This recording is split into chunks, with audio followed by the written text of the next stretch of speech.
Muy buenos días a todos. Querida Isabel, primera teniente de alcaldesa, querido Víctor, segundo teniente de alcaldesa, compañeros del equipo de gobierno, compañeros de la corporación municipal, alumnos de secundaria de varios centros, el Instituto Atenea, Calasanz, Colegio Gredo San Diego, Instituto Ignacio Yacuría, María Isidra de Guzmán, el Colegio Lope de Vega y el San Gabriel. Creo que no me dejo a ninguno. Bienvenidos todos. Y muchísimas gracias por aceptar nuestra invitación a participar en esta lectura de la Constitución española, aquí la tenemos, de 1978, en este salón de plenos de nuestro ayuntamiento, de vuestro ayuntamiento. Una lectura como homenaje a nuestra Carta Magna en vísperas de su aniversario, sabéis que será el próximo día 6, y que instauramos con mucho orgullo y con mucha ilusión en este ayuntamiento hace tan solo 2 años. Especialmente por contar con vuestra presencia aquí, en representación de las generaciones más jóvenes de Alcalá, algo que queremos agradeceros de todo corazón, porque somos conscientes del esfuerzo que os habrá supuesto dejar, al menos durante un par de horas, vuestras clases, sé que os ha costado muchísimo, para poder venir aquí, a nuestro salón de plenos, a la casa de todos los alcalaínos en este ayuntamiento. Pero gracias por ese esfuerzo, pero podéis estar muy tranquilos porque va a ser un acto en el que se va a desarrollar con mucha agilidad, vais a estar leyendo vosotros, va a estar leyendo también la corporación municipal y vais a seguir a estar con vuestros compañeros y vuestros profesores, que sé que estáis deseando volver a clase. Chicos, bromas aparte, estamos de verdad muy contentos de que estéis aquí, porque creemos que es muy importante que entre nuestra ley de leyes se escuche, resuene y que ella cobre vida entre vuestras voces, porque vuestras vidas, las vuestras, la mía, la de muchos de mis compañeros, se han desarrollado precisamente bajo el mandato de la Constitución. Hemos nacido más o menos a la vez. Es verdad que yo a vosotros os llevo tan solo un poquito de ventaja, solo unos cuantos años más, pero en esencia, vosotros y algunos de los que estamos aquí, de nuestra generación, hemos compartido y hemos vivido la misma España democrática, precisamente como ciudadanos y ciudadanas libres e iguales. Y eso, sin duda, es una ventaja. Cuando terminamos la primaria, la secundaria, el bachillerato y luego decidí estudiar Derecho, me gradué en la Universidad de Alcalá de Henares y me hice abogada. Por tanto, me encanta el derecho. No lo voy a negar, lo sigo echando de menos. Y yo puedo decir orgullosa, o a mí me gusta decir que soy una mujer de leyes, y por eso me gusta reuniros en torno a ella. Y si existe una ley que admiro y que venero y que debemos hacer, no solo los que estudiamos Derecho, sino todos los españoles, es de manera muy especial aquella ley que veis ahí, que es nuestra Constitución, porque sobre ella se fundamenta el pilar esencial sobre el que se construye toda nuestra vida en común, toda la de nosotros, todos la de nosotros. Y por eso, como decía al comienzo, me siento tan sumamente orgullosa de poder honrarla y homenajearla junto a todos vosotros hoy aquí, como alcaldesa, pero por supuesto también como alcalaína y sobre todo como española. Porque la Constitución, chicos, para todos nosotros es entre todo la guía de nuestra convivencia, la protectora de nuestra diversidad, porque efectivamente somos iguales en derechos y libertades, pero ¿por qué no? Somos todos diferentes. Pero ella es la guardiana de todos nuestros derechos, de nuestras libertades y bajo la que nos amparamos todos. La letra y el espíritu de este texto supusieron la culminación de una transición democrática a un proceso constituyente ejemplar, generando un modelo alabado en todo el mundo. Fruto sobre todo, supongo que ya os lo han enseñado, de la concordia y de un amplio consenso entre los españoles. Fueron capaces de ponerse de acuerdo, algo que nos parece casi imposible hoy. Y esa voluntad de acuerdo, de buscar pactos de encuentro o puntos de encuentro por encima de toda diferencia, explica la vigilancia de la fortaleza que tiene que gozar nuestra Constitución en el presente.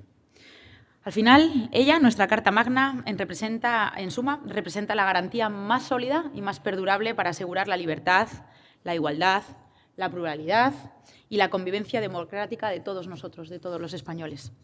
Y para vivir en paz, con bienestar y con prosperidad en una patria única e indivisible como la nuestra, como nuestro país, modelo de democracia para todo el mundo y que tenemos la obligación de seguir defendiendo. Y además, ella, la Constitución, nos asegura el mejor espacio de encuentro y de entendimiento para todos los españoles en el presente y en el futuro, en ese futuro en el que todos vosotros vais a ser los protagonistas absolutos. Que conozcáis y que valoréis nuestra ley de leyes, por tanto, es algo que entendemos como esencial, como lo ha de ser para todos los que aspiramos a vivir y a convivir en nuestra gran nación. Y sin más, vamos a empezar con la lectura de nuestra Constitución, que esta ocasión, este año, lo vamos a iniciar por el artículo 51, donde nos quedamos el año pasado, perteneciente al capítulo 3, que recoge los principios de la política social y económica. Y dice así: los poderes públicos garantizarán la defensa de los consumidores y usuarios, protegiendo, mediante procedimientos eficaces, la seguridad, la salud y los legítimos intereses económicos de los mismos. El punto 2 dice que los poderes públicos promoverán la información y la educación de los consumidores y usuarios, fomentarán sus organizaciones y oirán a estas en las cuestiones que puedan afectar a aquellos en los términos en que la ley establezca. El punto 3 dice que en el marco de lo dispuesto por los apartados anteriores, la ley regulará el comercio interior y el régimen de autorización de los productos comerciales.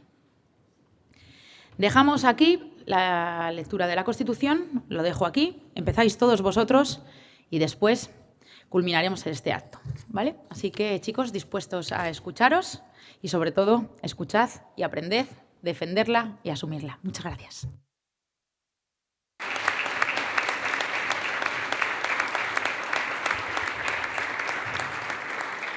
Continúa la lectura el Instituto de Enseñanza Secundaria Atenea.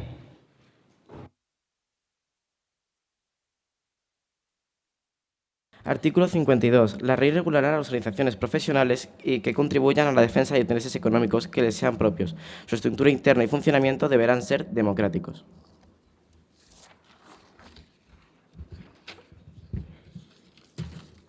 Artículo 53. Punto 1. Los derechos y libertades reconocidos en el capítulo segundo del presente título vinculan a todos los poderes públicos. Solo por ley, que en todo caso deberá respetar su contenido esencial, podrá regularse el ejercicio de tales derechos y libertades, que se tutelarán de acuerdo con lo previsto en el artículo 166.1a. Punto 2. Cualquier ciudadano podrá recabar la tutela de las libertades y derechos reconocidos en el artículo 14 y la sección primera del capítulo segundo ante los tribunales ordinarios por un procedimiento basado en los principios de preferencia y sumariedad, y, en su caso, a través del recurso de amparo ante el Tribunal Constitucional. Este último recurso será aplicable a la objeción de conciencia reconocida en el artículo 30. Punto 3. El reconocimiento, el respeto y la protección de los principios reconocidos en el capítulo tercero informarán la legislación positiva, la práctica judicial y la actuación de los poderes públicos. Solo podrán ser alegados ante la jurisdicción ordinaria de acuerdo con lo que dispongan las leyes que lo desarrollen. Artículo 54. Una ley orgánica regulará la institución del Defensor del Pueblo, como alto comisionado de las Cortes Generales, designado por estas para la defensa de los derechos comprendidos en este título, a cuyo efecto podrá supervisar la actividad de la Administración, dando cuenta a las Cortes Generales. Artículo 55. Los derechos reconocidos en los artículos 17, 18, apartados 2 y 3, artículos 19, 20, apartados 1, A y D, y 5, artículo 21, 28, apartado 2 y artículo 37, apartado 2, podrán ser suspendidos cuando se acuerde la declaración del estado de excepción o de sitio en los términos previstos en la Constitución. Se exceptúa de lo establecido anteriormente el apartado 3 del artículo 17 para el supuesto de declaración de estado de excepción. Punto 2. Una ley orgánica podrá determinar la forma y los casos en los que, de forma individual y con la necesaria intervención judicial y el adecuado control parlamentario, los derechos reconocidos en los artículos 17, apartado 2 y 18, apartados 2 y 3, pueden ser suspendidos para personas determinadas en relación con las investigaciones correspondientes a las actuaciones de bandas armadas o elementos terroristas. Y punto 3. La utilización injustificada o abusiva de las facultades reconocidas en dicha ley orgánica producirá responsabilidad penal como violación de los derechos y libertades reconocidos por las leyes.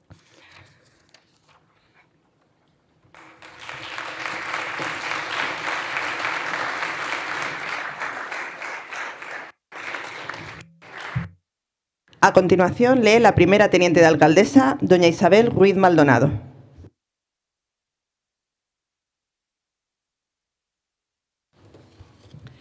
Título 2. De la Corona. Artículo 56. El rey es el jefe del Estado. símbolo de su unidad y permanencia. Arbitra y modera el funcionamiento regular de las instituciones. Asume la más alta representación del Estado español en las relaciones internacionales, especialmente con las naciones de su comunidad histórica, y ejerce las funciones que le atribuyen expresamente la Constitución y las leyes.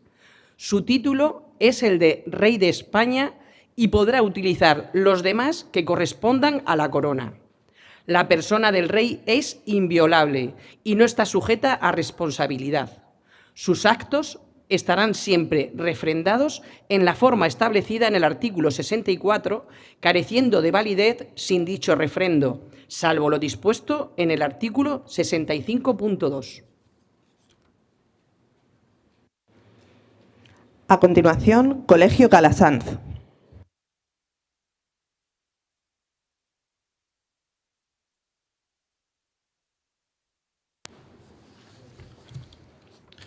Artículo 57. La corona de España es hereditaria en los sucesores de Su Majestad don Juan Carlos I de Borbón, legítimo heredero de la dinastía histórica. La sucesión en el trono seguirá el orden regular de la primogenitura y representación, siendo preferida siempre la línea anterior a las posteriores. En la misma línea, el grado más próximo al más remoto, en el mismo grado, el varón a la mujer, y en el mismo sexo, la persona de edad a la de menos. Apartado 2. El príncipe heredero, desde su nacimiento o desde que se produzca el hecho de que origine el llamamiento, tendrá la dignidad de príncipe de Asturias y los demás títulos vinculados tradicionalmente al sucesor de la corona de España. Apartado 3. Extinguidas todas las líneas llamadas en derecho, las Cortes Generales proveerán a la sucesión en la corona en la forma que más convenga a los intereses de España. Apartado 4. Aquellas personas que, teniendo derecho a la sucesión en el trono, contrajeren matrimonio contra la expresa prohibición del rey y de las Cortes Generales, quedarán excluidas de la sucesión a la corona y por sí y sus descendientes. Apartado 5. Las abdicaciones y renuncias y cualquier duda de hecho o de derecho que ocurra en el orden de sucesión a la corona se resolverán por una ley orgánica. Artículo 58. La reina consorte o el consorte de la reina no podrán asumir funciones constitucionales salvo lo dispuesto para la regencia. Artículo 59. Cuando el rey fuere menor de edad, el padre o la madre del rey, y en su efecto, el pariente mayor de edad más próximo a suceder la corona según el orden establecido de la Constitución, entrará a ejercer inmediatamente la regencia y la ejercerá durante el tiempo de la minoría de edad del rey. Si el rey se inhabilitare para el ejército, su autoridad e imposibilidad fuera reconocida por las Cortes Generales. Entrará a ejercer inmediatamente la regencia el príncipe heredero a la corona. Si fuere menor de edad, si no lo fuere, se producirá de manera prevista en el apartado anterior.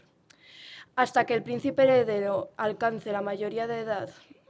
Si no lo hubiere de ninguna persona a quien corresponda la regencia, ésta será nombrada por las Cortes Generales y se compondrá de 1, 3 o 5 personas. Para ejercer la regencia es preciso ser español y mayor de edad. La regencia se ejercerá por el mandato constitucional y siempre en nombre del rey. Artículo 60.1. Será tutor del rey menor la persona que en su testamento hubiese nombrado el rey difunto, siempre que sea mayor de edad y español de nacimiento. Si no lo hubiese nombrado, será tutor el padre o la madre mientras permanezcan viudos. En su defecto, lo nombrarán las Cortes Generales, pero no podrán acumularse los cargos de regente y de tutor sino en el padre, madre o ascendientes directos del rey.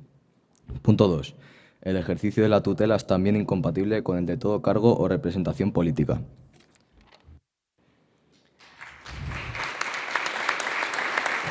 Segundo teniente de alcaldesa, don Víctor Manuel Acosta Fernández.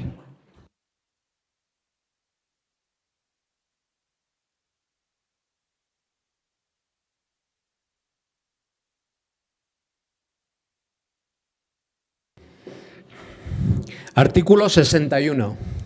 Punto 1. El rey, al ser proclamado ante las Cortes Generales, prestará juramento de desempeñar fielmente sus funciones, guardar y hacer guardar la Constitución y las leyes y respetar los derechos de los ciudadanos y de las comunidades autónomas. Punto 2. El príncipe heredero, al alcanzar la mayoría de edad, y el regente o regentes, al hacerse cargo de sus funciones, prestarán el mismo juramento, así como el de fidelidad al rey. Colegio Gredo San Diego.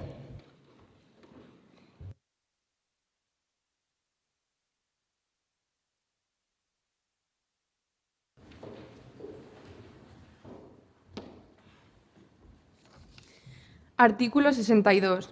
Corresponde al Rey sancionar y promulgar las leyes, convocar y disolver las Cortes Generales y convocar elecciones en los términos previstos en la Constitución, convocar a referéndum en los casos previstos en la Constitución, proponer el candidato a presidente del Gobierno y, en su caso, nombrarlo, así como poner fin a sus funciones en los términos previstos en la Constitución, nombrar y separar a los miembros del Gobierno a propuesta de su presidente, expedir los decretos acordados en el Consejo de Ministros, conferir los empleos civiles y militares y conceder los honores y distinciones con arreglo a las leyes, ser informado de los asuntos de Estado y presidir a estos efectos las sesiones del Consejo de Ministros cuando lo estime oportuno a petición del presidente de Gobierno, el mando supremo de las Fuerzas Armadas, ejercer el derecho de gracia con arreglo a la ley, que no podrá autorizar indultos generales, el alto patronazgo de las Reales Academias.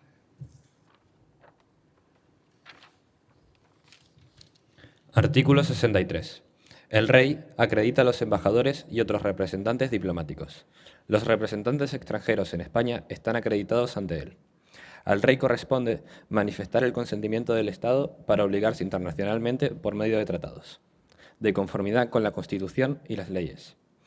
Al Rey corresponde, previa autorización y de las Cortes Generales, declarar la guerra y hacer la paz.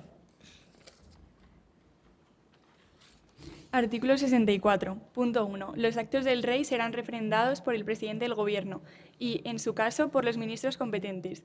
La propuesta y el nombramiento del presidente del Gobierno y la disolución prevista en el artículo 99 serán refrendados por el presidente del Congreso.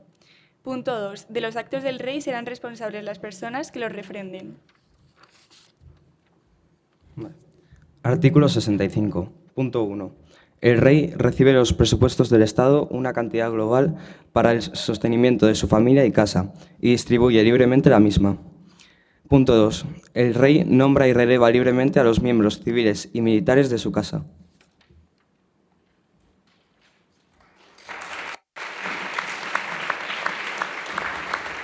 Tercer teniente de alcaldesa, don Gustavo Severián Tijeras.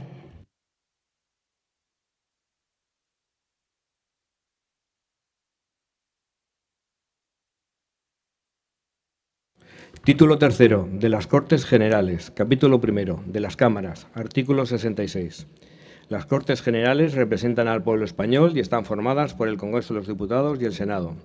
Las Cortes Generales ejercen la potestad legislativa del Estado, aprueban sus presupuestos, controlan la acción del Gobierno y tienen las demás competencias que les atribuye la Constitución. Las Cortes Generales son inviolables. Instituto de Enseñanza Secundaria Ignacio de Yacuría.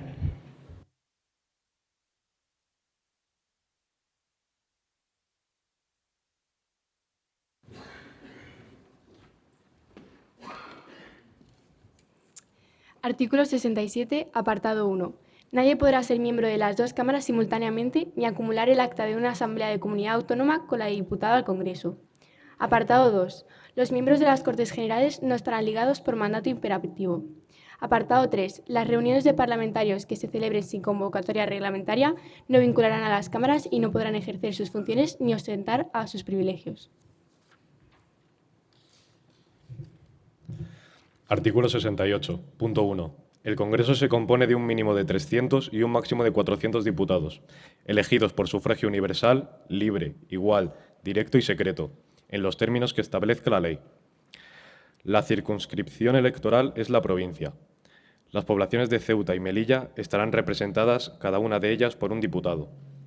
La ley distribuirá el número total de diputados, asignando una representación mínima inicial a cada circunscripción y distribuyendo los demás en proporción a la población. Punto 3. La elección se verificará en cada circunscripción atendiendo a criterios de representación proporcional. Punto 4. El Congreso es elegido por 4 años. El mandato de los diputados termina 4 años después de su elección o el día de la disolución de la Cámara. Punto 5. Son electores y elegibles todos los españoles que estén en pleno uso de sus derechos políticos. La ley reconocerá y el Estado facilitará el ejercicio del derecho de sufragio a los españoles que se encuentren fuera del territorio de España. Punto 6. Las elecciones tendrán lugar entre los 30 días y 60 días desde la terminación del mandato. El Congreso electo deberá ser convocado dentro de los 25 días siguientes a la celebración de las elecciones.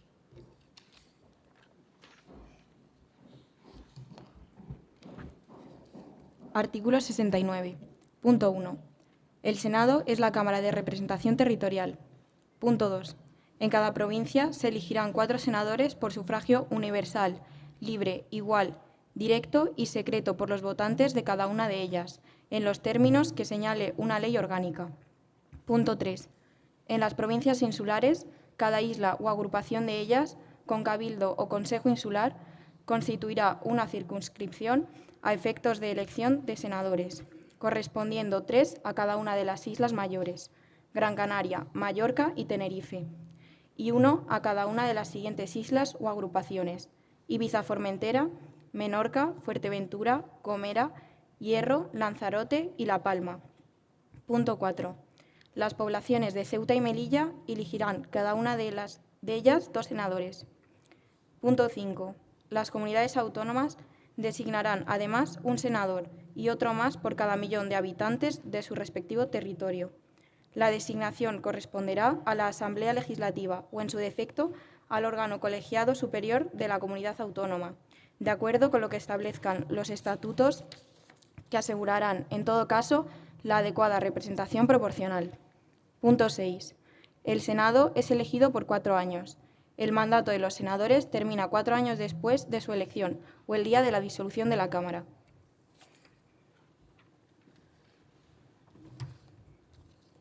Artículo 70. Punto 1. La ley electoral determinará las causas de inelegibilidad e incompatibilidad de los diputados y senadores, que comprenderán, en todo caso, a los componentes del Tribunal Constitucional, a los altos cargos de la Administración del Estado que determine la ley, con la excepción de los miembros del Gobierno, al Defensor del Pueblo, a los magistrados, jueces y fiscales en activo, a los militares profesionales, miembros de las fuerzas y cuerpos de seguridad y policía en activo, a los miembros de las juntas electorales. Punto 2. A la validez de las actas y credenciales de los miembros de ambas cámaras estará sometida al control judicial en los términos que establezca la ley electoral.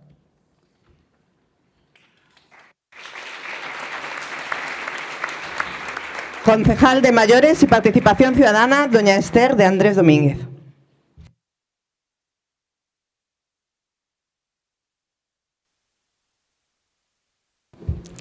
Artículo 71. Punto 1. Los diputados y senadores gozarán de la inviolabilidad por las opiniones manifestadas en el ejercicio de sus funciones. Punto 2. Durante el periodo de su mandato, los diputados y senadores gozarán asimismo de inmunidad y solo podrán ser detenidos en casos de flagrante delito. No podrán ser inculpados ni procesados sin la previa autorización de la Cámara respectiva. Punto 3. En las causas contra diputados y senadores será competente la Sala de lo Penal del Tribunal Supremo. Punto 4. Los diputados y senadores percibirán una asignación que será fijada por las respectivas cámaras. Instituto de Enseñanza Secundaria Isidra de Guzmán.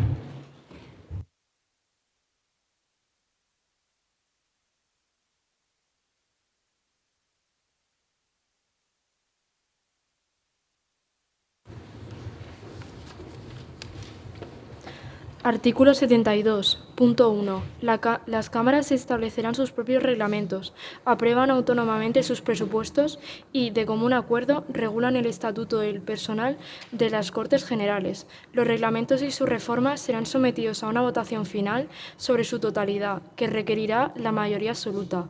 Punto 2. Las cámaras eligen sus respectivos presidentes y los demás miembros de sus mesas. Las sesiones conjuntas serán presididas por el presidente del Congreso y se regirán por un reglamento de las Cortes Generales aprobado por mayoría absoluta de cada Cámara. Punto 3. Los presidentes de las cámaras ejercen en nombre de las mismas todos los poderes administrativos y facultades de policía en el interior de sus respectivas sedes. Artículo 73. Punto 1. Las cámaras se reunirán anualmente en 2 periodos ordinarios de sesiones, el primero de septiembre a diciembre y el segundo de febrero a junio. Punto 2. Las cámaras podrán reunirse en sesiones extraordinarias a petición del Gobierno, de la Diputación Permanente o de la mayoría absoluta de los miembros de cualquiera de las cámaras. Las sesiones extraordinarias deberán convocarse sobre un orden del día determinado y serán clausurados una vez que éste haya sido agotado. Artículo 74. Punto 1. Las cámaras se reunirán en sesión conjunta para ejercer las competencias no legislativas que el título 2 atribuye expresamente a las Cortes Generales.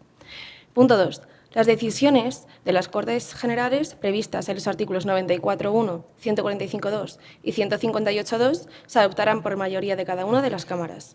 En el primer caso, el procedimiento se iniciará por el Congreso y en los otros dos por el Senado. En ambos casos, si no hubiera acuerdo entre el Senado y el Congreso, se intentará obtener por una comisión mixta compuesta de igual número de diputados y senadores. La comisión presentará un texto que se verá votado por ambas cámaras. Si no se aprueba en la forma establecida, decidirá el Congreso por mayoría absoluta. Artículo 75. Las cámaras funcionarán en pleno y por comisiones. Punto 2. Las cámaras podrán delegar en las comisiones legislativas permanentes la aprobación de proyectos o proposiciones de ley. El Pleno podrá, no obstante, recabar en cualquier momento el debate y votación de cualquier proyecto o proposición de la ley que haya sido objeto de esta delegación. Punto 3. Quedan exceptuados de lo dispuesto en el apartado anterior la reforma constitucional, las cuestiones internacionales, las leyes orgánicas y de bases y los presupuestos generales del Estado.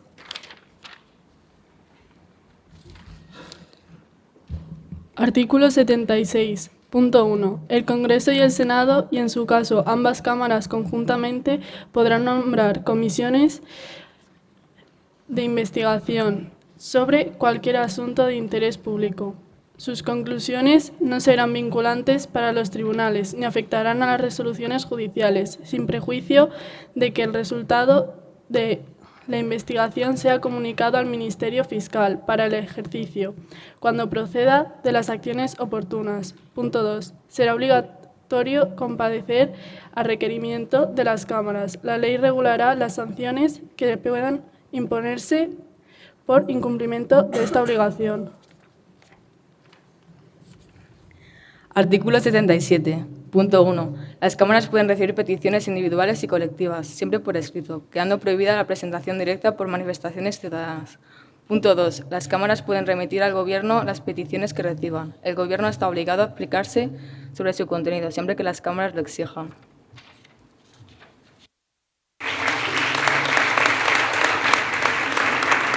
Concejal de Fiestas y Tradiciones Populares, don Antonio Saldaña Moreno.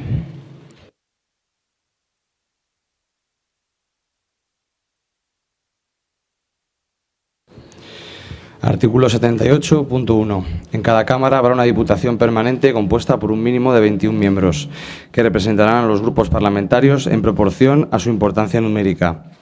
Punto 2. Las diputaciones permanentes estarán presididas por el presidente de la Cámara respectiva y tendrán como funciones la prevista en el artículo 73, la de asumir las facultades que correspondan a las cámaras, de acuerdo con los artículos 86 y 116, en caso de que éstas hubieran sido disueltas o hubiera expirado su mandato, y la de velar por los poderes de las cámaras cuando éstas no estén reunidas. Punto 3. Expirado el mandato o en caso de disolución, las diputaciones permanentes seguirán ejerciendo sus funciones hasta la constitución de las nuevas Cortes Generales. Punto 4. Reunida la Cámara correspondiente, la Diputación Permanente dará cuenta de los asuntos tratados y de sus decisiones. Colegio Lope de Vega.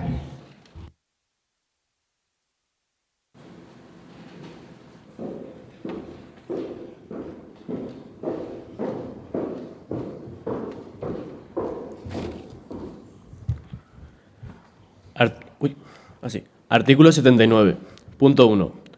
Para adoptar acuerdos, las cámaras deben estar reunidas reglamentariamente y con asistencia de la mayoría de sus miembros. Punto 2.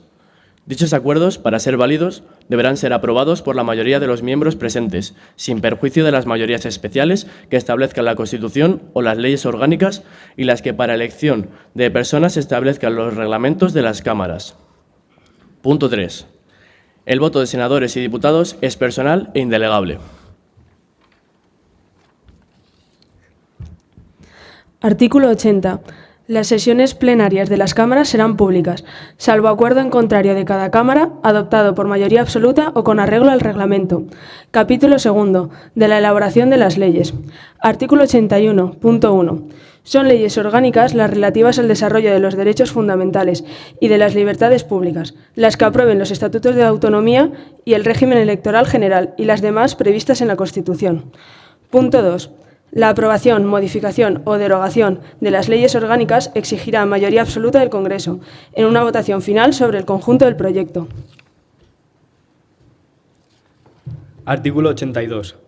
Punto 1. Las Cortes Generales podrán delegar en el Gobierno la potestad de dictar normas con un rango de ley sobre materias determinadas no incluidas en el artículo anterior. Punto 2. La delegación legislativa deberá otorgarse mediante una ley de bases cuando su objeto sea la formación de textos articulados o por una ley ordinaria cuando se trate de refundir varios textos legales en uno solo. Punto 3. La delegación legislativa habrá de otorgarse al Gobierno de forma que exprese para materia concreta y con fijación de plazo para su ejercicio. La delegación se agota por el uso que de ella haga el Gobierno mediante la publicación de la norma correspondiente. No podrá entenderse concedida de modo implícito o por tiempo indeterminado. Tampoco podrá permitir la subdelegación a autoridades distintas del propio Gobierno. Punto 4. Las leyes de bases delimitarán con precisión el objeto y alcance de la delegación legislativa y los principios y criterios que han de seguirse en su ejercicio. Punto 5. La autorización para refundir textos legales determinará el ámbito normativo a que se refiere el contenido de la delegación, especificando si se circunscribe a la mera formulación de un texto único o si se incluye la de regularizar, aclarar y armonizar los textos legales que han de ser refundidos. Punto 6. Sin perjuicio de la competencia propia de los tribunales, las leyes de delegación podrán establecer, en cada caso, fórmulas adicionales de control. Artículo 83. Las leyes de bases no podrán en ningún caso: punto A. Autorizar la modificación de la propia ley de bases. Punto B. Facultar para dictar normas con carácter retroactivo.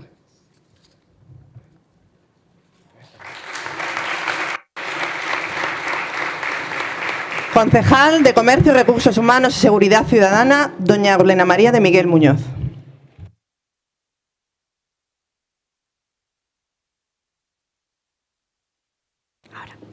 Artículo 84.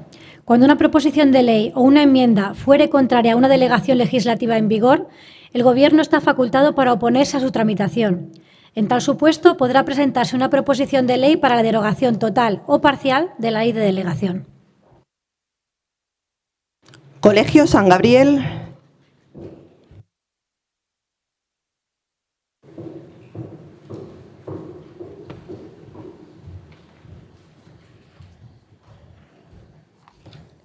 Artículo 85. Las disposiciones del Gobierno que contengan legislación delegada recibirán el título de decretos legislativos. Artículo 86.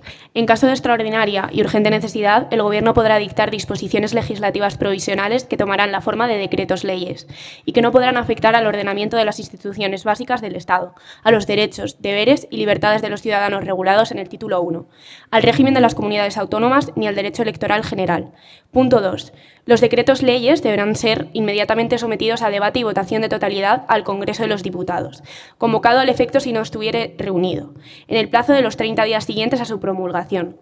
El Congreso habrá de pronunciarse expresamente dentro de dicho plazo sobre su convalidación o derogación, para lo cual el reglamento establecerá un procedimiento especial y sumario.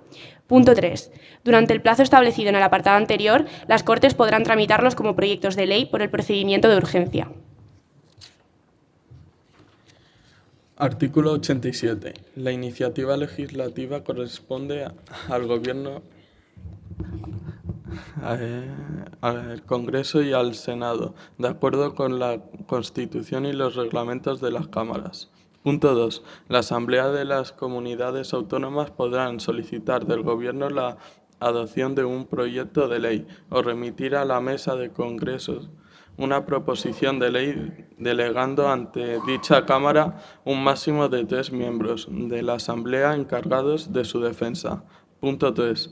Una ley orgánica regulará las formas de ejercicio y requisitos de la iniciativa popular para la presentación de proposiciones de ley. En todo caso, se exigirá no menos de 500.000 firmas acreditadas. No procederá dicha iniciativa en materias propias de ley, orgánicas, tributarias o de carácter internacional, ni en lo relativo a la prerrogativa de gracia. Artículo 88. Los proyectos de ley serán aprobados en Consejo de Ministros, que los someterá al Congreso, acompañados de una exposición de motivos y de los antecedentes necesarios para pronunciarse sobre ellos.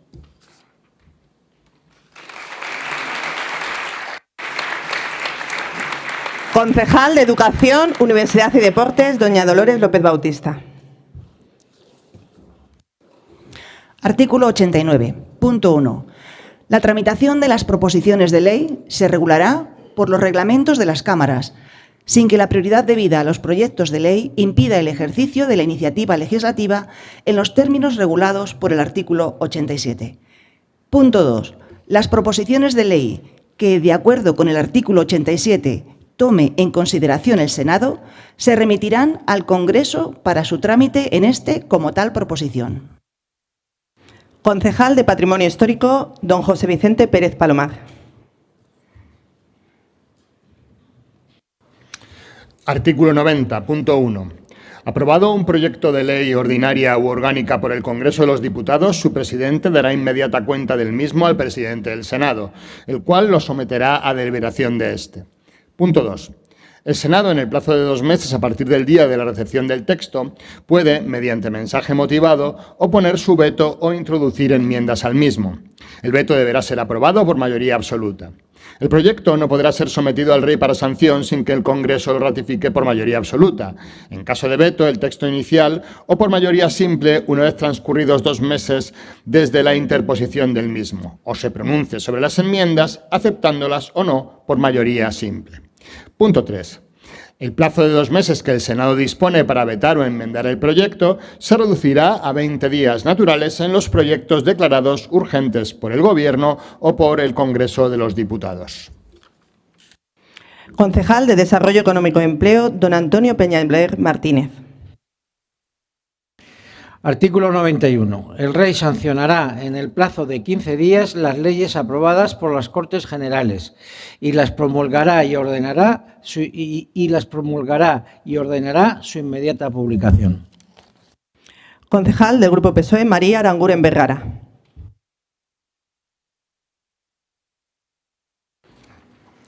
Artículo 92, que tiene 3 puntos. El primero, las decisiones políticas de especial trascendencia podrán ser sometidas al referéndum consultivo de todos los ciudadanos.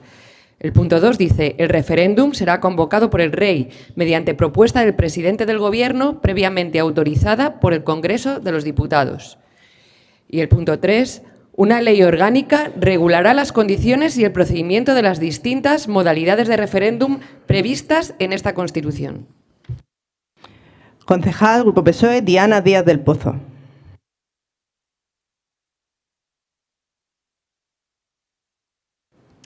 Capítulo 3 de los Tratados Internacionales. Artículo 93. Mediante ley orgánica se podrá autorizar la celebración de tratados por los que se atribuya a una organización o institución internacional el ejercicio de competencias derivadas de la Constitución.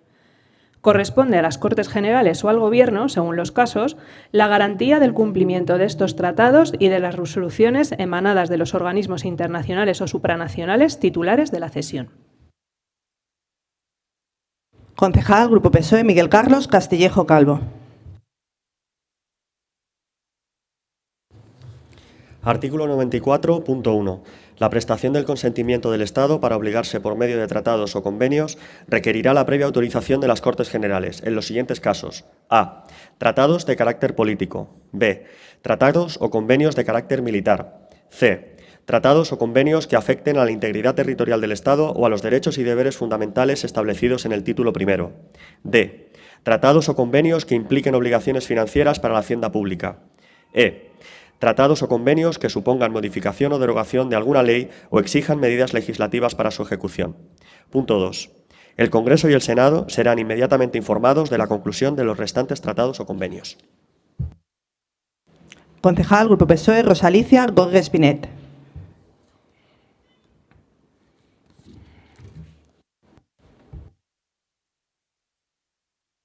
Artículo 95. Apartado 1. La celebración de un tratado internacional que contenga estipulaciones contrarias a la Constitución exigirá la previa revisión constitucional. Apartado 2. El Gobierno o cualquiera de las cámaras que puede requerir al Tribunal Constitucional para que declare si existe o no esa contradicción. Finalizadas las lecturas, toma la palabra la alcaldesa doña Judith Piquet Flores. Muchas gracias, Úrsula. Gracias a todos por participar en esta lectura. Dejamos aquí en este artículo la lectura de la Constitución por este año. El año que viene lo retomaremos justo donde hemos finalizado hoy para celebrar un nuevo aniversario de la conmemoración de nuestra norma fundamental. Como habéis visto, la Constitución es del año 78, pero asuntos que hemos leído hoy parecen de rabiosa actualidad. Hemos hablado de la corona, hemos hablado de las cámaras, de las Cortes Generales, el Congreso, el Senado, las elecciones. Lo estáis oyendo en los diarios continuamente, elecciones sí, elecciones no, elecciones anticipadas, para que veáis cómo el funcionamiento de nuestro día a día se ampara en esta norma que tiene 47 años, o que cumplirá el sábado 47 años. Como veis, chicos, que esa norma nos siga protegiendo, que la sigamos defendiendo, que nuestros derechos, libertades, valores y principios se fundamentan en ella. Así que era importante, o por lo menos lo considerábamos así desde este ayuntamiento, era importante que vosotros la conocieseis, que la pusieseis en valor y la defendieseis tanto como lo hacemos nosotros para que siga rigiendo nuestras libertades democráticas en nuestro país. Por eso quería daros de nuevo las gracias por vuestra generosidad, vuestra participación aquí, así como el de vuestros profesores, que deis recuerdos a vuestros directores en vuestros centros, con especial cariño para Maribal, la directora del Colegio Sangredos, que está pasando un momento complicado, y la mandamos un abrazo muy grande también desde aquí. Así que, chicos, el sábado no es solo fiesta nacional, que sepáis por qué es importante que celebremos el Día de la Constitución. Gracias por compartir este rato con nosotros. Vosotros dentro de muy poco participaréis también en esa vida social y política y también era importante que conocierais esta norma, que guardéis el mejor recuerdo del día de hoy en vuestro ayuntamiento, que se quede en la memoria también la importancia de vuestra presencia para vosotros y también para nosotros hoy aquí. Así que chicos, chicas, muchísimas gracias por vuestra participación. Recordad que estamos al amparo de la norma, fruto del diálogo, del consenso y de tender la mano en un momento por el bien común. Así que eso debe regirnos para todos, para el futuro. Y como estos chicos que hay aquí en primera fila, no os soltéis nunca de la mano. Así que aprovecho también para desearos a todos, además de este aniversario de la Constitución, una feliz Navidad en unas fiestas que llegan. Seguro que estáis con esos exámenes finales, así que deberéis volver a vuestros centros ese último esfuerzo y luego que disfrutéis muchísimo de esta Navidad, que la disfrutéis con vuestros amigos, con vuestra familia y que el 2026 nos depare a todo mucha salud, muchos buenos momentos también y muchos éxitos también en todo lo que estáis haciendo en vuestros centros educativos. Así que a por ellos, a por esos retos. Gracias a todos. Un abrazo.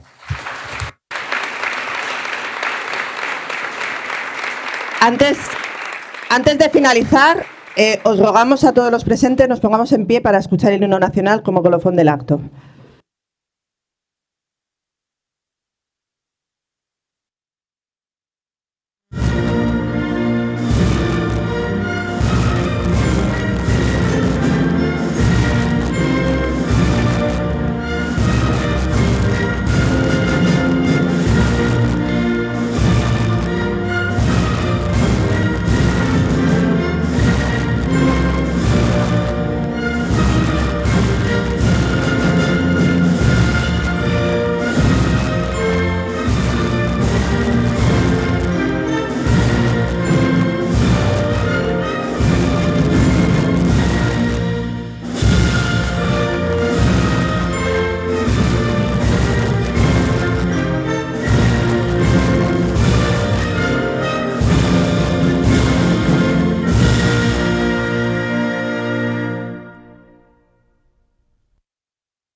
Muchas gracias. El acto ha concluido.